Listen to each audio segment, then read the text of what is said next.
क्या आप हनुमान जी की अष्ट सिद्धि और 9 निधियों के बारे में जानते हैं, जिसका जिक्र हमें हनुमान चालीसा में मिलता है? क्या है उन चमत्कारिक अष्ट सिद्धि और 9 निधियों का रहस्य, और मनुष्य उन सिद्धियों को कैसे प्राप्त कर सकता है? जानने के लिए वीडियो के अंत तक जरूर बने रहे और कमेंट में जय बजरंगबली अवश्य लिखे।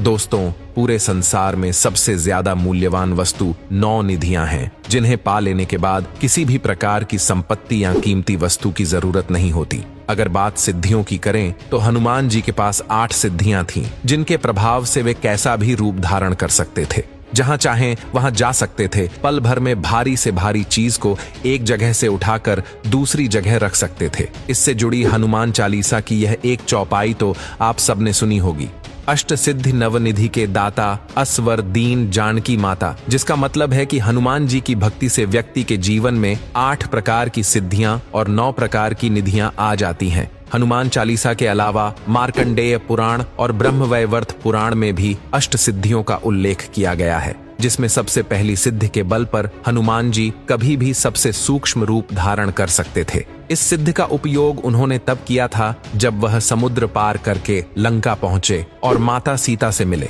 वहीं दूसरी सिद्धि के बल पर हनुमान ने कई बार विशाल रूप धारण किया। दरअसल जब हनुमान जी लंका जा रहे थे, तब एक भयंकर राक्षसी ने उनका रास्ता रोका। इस दौरान उसे पराजित करने के लिए बजरंगबली ने खुद को 100 योजन बड़ा कर लिया था। फिर तीसरी सिद्धि की मदद से वह अपना भार किसी विशाल पर्वत की तरह कर लेते थे।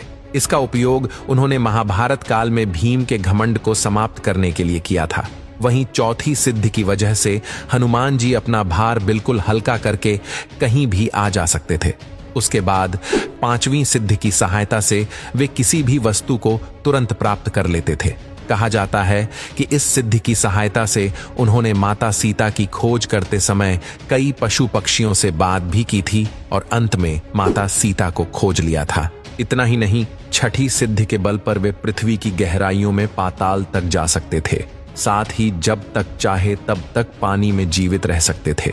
वहीं 7वीं सिद्धि की वजह से ही उन्हें दिव्य शक्तियां प्राप्त हुई थीं, जिसके कारण वे युद्ध में घायल हुए सैनिकों को पल भर में ठीक कर देते थे। अंतिम और 8वीं सिद्धि की वजह से ही हनुमान जी अपने मन को वश में रखते हुए किसी से भी जीत जाया करते थे। तो अब हम आपको बताते हैं बजरंगबली के 9 सिद्धियों के बारे में, जो हर मनुष्य के जीवन में कार्य करती है। पहला, पद्मनिधि। जिस मनुष्य में पद्मनिधि लक्षण होते हैं वह सात्विक होता है। साथ ही वह सोने चांदी को इकट्ठा करके उन्हें गरीबों में बांट देता है। दूसरा है महापद्मनिधि। इस लक्षण से भरा व्यक्ति अपने धन संपत्ति का दान ब्राह्मणों व धार्मिक कार्य करने वाले महापुरुषों को करता है। तीसरा है नील निधि। इस निधि से संपन्न मनुष्य सदा अच्छे गुणों से सुशोभित होता है।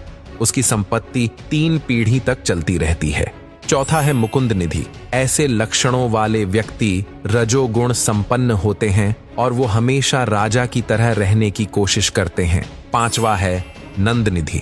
नंद निधि से युक्त व्यक्ति रजोगुण और तमोगुण दोनों से ही संपन्न होता है और यही व्यक्ति अपने कुल का मुखिया होता है। 6ठा है मकर निधि। इस निधि से युक्त व्यक्ति तरह तरह के स्तरों को जमा करने वाला होता है। 7वां है कश्यप निधि। इस निधि से युक्त व्यक्ति सिर्फ तमोगुण वाला होता है।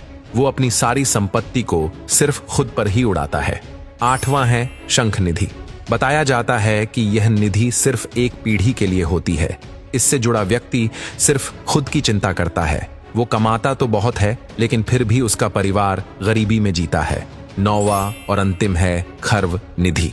खर्व निधि से युक्त व्यक्ति के स्वभाव में इन सभी 8 निधियों के मिश्रित फल नजर आते हैं। तो इस प्रकार हनुमान जी अष्ट सिद्धियों और 9 निधियों के देवता माने जाते हैं।